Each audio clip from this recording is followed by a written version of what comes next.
84 लाख योनियों में भटकते भटकते कभी इस योनि में, कभी कुत्ता, कभी बिल्ली, कभी मच्छर, कभी गाय, कभी सुअर, कभी आदि आदि आदि, कभी कीड़ा, कभी मकोड़ा, कभी मछली, कभी कुछ, मतलब पूरे चराचर के 84 लाख योनियों में भटकते भटकते प्रभु ने हमारे ऊपर अहेतु की कृपा की और फिर हमें मनुष्य जीवन दिया।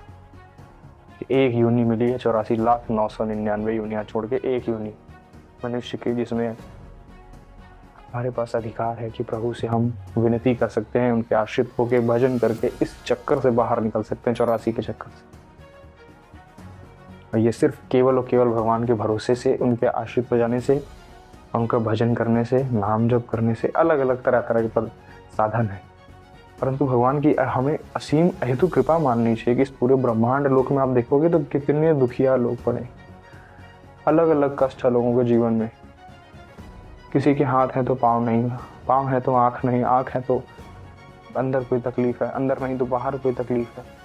देखो ना, अपने आसपास देखो आप, भगवान की अहेतु की हमारे ऊपर कृपा हुई है कि हमारे अन्य योनियाँ जो है, पशु पक्षी, किसी को भी देखो, एक आवारा पशु का आप देखो, चाहे वो कोई भी हो, बकरी, कुत्ता आदि हो या गाय आदि हो, देखो क्या है उनकी दिनचर्या। देखो उनकी दिनचर्या में क्या है, सिर्फ खाना है, भोजन, 2 रोटी के लिए तरस रहे हैं, यहाँ कूड़े पे, यहाँ वहाँ कूड़ेदान ढूंढते फिर रहे हैं।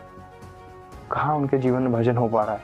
हमें ये भगवान ने मनुष्य योनि हेतु की कृपा करके, बिना किसी हेतु की कृपा करी और ये प्रदान करी, दया करके हमारे ऊपर हम भटक रहे थे, उसके बाद ही भगवान का भजन ना करें, अगर हम भोगों में रत हैं, हमें लग रहा है कि भोग हम इकट्ठा कर लेंगे, भोग, गाड़ी, रुपया, पैसा आदि, मकान, यश, वैभव, कीर्ति, यही सब है। एक हम बता रहे हैं कि आपको एक छटाक यहाँ से नहीं जाएगा, आपके साथ एक ये वस्त्र नहीं जाएगा। और जीवन जो ये अहेतु की कृपा से जो हमें मनुष्य योनि मिली, ये बर्बाद तो जाएगी ही, फिर कर्मों का फल आएगा, फिर जाओगे 84 के चक्कर में, फिर उसी गर्भ में। एक बच्चा जब होता है तो बच्चा रोता है, गर्भ से बाहर आते ही रोता है, और घर वाले ताली बजा के खूब वैभव उल्लास से खुशियां मनाते हैं, ताली ढोल लगाने, गाने आदि, मिठाइयाँ बंटवा रहे हैं। कोई नहीं देख रहा कि वो बच्चा पीड़ा से रो रहा है, क्यों रो रहा है, कि कहाँ प्रभु भेज दिया 84 के चक्कर में, उसे रो रहा है। प्रभु से वादा करके आया था, भजन करूंगा, निकल जाऊंगा इसके पार, परंतु नहीं, देखो ना, सामर्थ्य हमारी नहीं है, क्योंकि धूम परत भार ढाभर पानी, जन जीवन ही माया लपटाने। जैसे पानी स्वच्छ होता है और भूमि पे पड़ने मात्र से ही भूमि परत भार ढाभर पानी, जैसे पानी पड़ता है जल का बारिश के समय, स्वच्छ पानी मिट्टी मिलके धूमिल हो जाता है, ठीक उसी प्रकार जैसे ही हम दुनिया में आते हैं, माया लगता जाता है इस पास, और फिर हम भगवान को भूल जाते हैं, भजन करना भूल जाते हैं। जो वादा हमने किया था गर्भ में, प्रभु एक बार इस नरक से बाहर निकालो, फिर हम इस 84 के चक्कर में नहीं आना चाहेंगे, हम वो भूल जाते हैं। प्रभु कहाँ गलती है बताओ। हेतु की कृपा करी प्रभु ने हमें दी, हमारे पास आँख है सुनने के लिए, कान है देखने के लिए, आँखें हैं, हाँ, हाथ पैर ठीक से काम कर रहे हैं, बुद्धि, मन, बुद्धि, चित्त, अहंकार, ये सब कुछ समर्पित करके प्रभु की तरफ एक आशित चल दो, अगर अभी तुम्हारा उद्धार हो जाए, अभी जीवन सफल हो जाए, अभी जीवन का सार पता चल जाए। हम कह रहे हैं कितने बार भोगोगे, तृष्णा कहते हैं इसको। तृष्णा वो होता है जो बार बार भोगे हुए भोग को बार बार भोगने की इच्छा को कहते हैं। यद्यपि हमने बार बार वो भोग रखा है, चाहे वो कोई भी हो। रसगुल्ला हम कह रहे हैं बढ़िया से बढ़िया खा लो, कितना बढ़िया से बढ़िया रसगुल्ला खा लो, क्या दोबारा आपका मन रसगुल्ला खाने का नहीं करेगा, फिर कहेगा एक बार और, अमुक स्थान पे गए, एक बार और घूम लेते हैं, ये भोग और एक बार भोग, एक बार और, एक। देखो ना कितने बारी हमें प्रलोभन दे के बार बार फंसा रहा है उसी, और हमारा समय नष्ट कर रहा है। माया का यही काम है, आपको भोगों में रति देना, फंसाए रखना, लोगों से मोह आसक्ति लगा के आपका समय नष्ट कर देना, भजन ना कर पाओ। एक आश्रित जो भगवान के भरोसे रहता है वही करते हैं, प्रभु बचाते हैं। करें सदा तिनके रखवारी, जिम बालक राखी मान। अन्यथा और तो फिर देखो ना, हमने बताया जैसे प्रायः किसी भी योनि को आप उठा के देखोगे तो कोई भजन नहीं कर पाता, कोई साधन कुछ नहीं बन पाता। उसमें सिर्फ मन के हिसाब से, इंद्रियों के हिसाब से भोगों में रत है जीव, चाहे कोई भी जीव आप देख लो।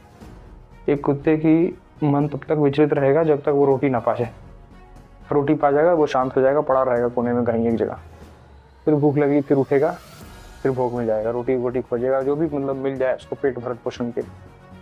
परंतु मनुष्य के पास ऐसा, मनुष्य को भगवान ने विवेक दिया, सोचने समझने की क्षमता दी, भजन करने के लिए जबान दी, और भगवान का चिंतन करने के लिए बुद्धि, बल, विवेक, चित्त, अहंकार, सारी चीजें दी प्रभु।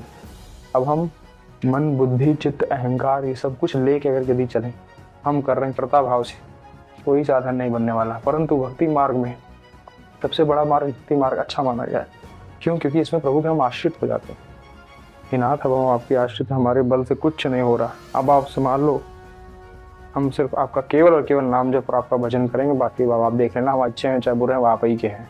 ऐसा समर्पण दे के प्रभु के भजन में लग जाइए, विनती मानिए। सब कुछ करते हुए भी भजन किया जा सकता, बस अभ्यास की बात है। हम गलत चीज़ें नहीं, गलत चेष्टाएं नहीं, गंदी आचरण नहीं, गंदी लोगों की संगत नहीं, अपनी सारी दिनचर्या, विद्यार्थी हैं तो पढ़ाई करते हुए, नौकरी आदि पेशा व्यापार में है तो वो कर्तव्य अपना करते हुए, माता पिता की सेवा करते हुए, पालन करते हुए भगवान का नाम जप, उनका आश्रय, एक आश्रित उनके सब समर्पित कर दो, सारा कल्याण हो जाएगा। विनती मानो, ये जीवन सिर्फ उसी लिए मिला है, भजन के लिए।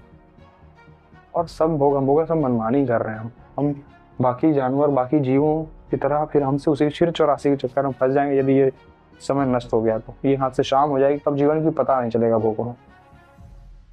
विनती मानिए, अहेतु की कृपा करिए, प्रभु ने इसका लाभ उठाइए। जीवन का लाभ यही है, भजन करके 84 के चक्कर से बाहर हो जाओ, हमेशा के लिए, हमेशा हमेशा के लिए सुख हो जाओ, सुखी हो जाओ। जो सुख आप भोगों में खोज रहे हो, ये भोग लूं तो सुख मिल जाए, ऐसा नहीं है, परंतु तृष्णा है, बार बार आपको वही दिखाएगी। एक बार और भोग लो सुखी हो जाओगे, एक बार और भोगो सुखी हो जाओगे।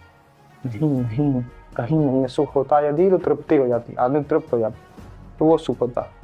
एक बार भोगा हम तृप्त हो गए, अब नहीं, वो ऐसा है नहीं किसी भोग। हम कह रहे हैं दुनिया को बड़ा से बड़ा बैठ के सोचो बुद्धि, एक हमें बता दो कोई, हाँ ये भोग है इसमें सुख, एक बता दो कोई ये भोग है इसमें सुख है। नहीं है, जो चीज़ जहाँ है नहीं वहाँ क्यों खोजना। सिर्फ एक परम सच्चिदानंद मेरे भगवान के चरणों में सुख है, वहीं इनकी प्रीतम से विनती मानिए, नाम जप करिए, भगवान के आश्रित हो जाइए। ये जीवन जन्म जीतना है तो इतना करना पड़ेगा, अन्यथा देखो ना कई लोग आपके सामने चले गए, भजन नहीं किया, पूरा जीवन पैसा रुपया आदि इकट्ठा किए, साथ कुछ नहीं गया, और भजन किया नहीं तो बचा क्या गया साथ में, कुछ नहीं गया। फिर घूमो चक्कर जाओ कर्म बंधु, फिर अपना कर्म का हिसाब होगा, फिर जाना किसी न किसी योनि में, भटकते रहो। ये भी मार्ग हाथ से चला गया, ये भी भगवान ने योनि कृपा करके दी थी, ये भी मौका गया, अब दोबारा मिलना नहीं। विनती मानी, अगर आपके कानों जहाँ तक मेरी वाणी पहुँच रही, जहाँ तक बात पहुँच रही हो किसी के भी, तो उद्धार कर लीजिए अपना जीवन में, संभाल लीजिए ये जीवन। विनती मानिए।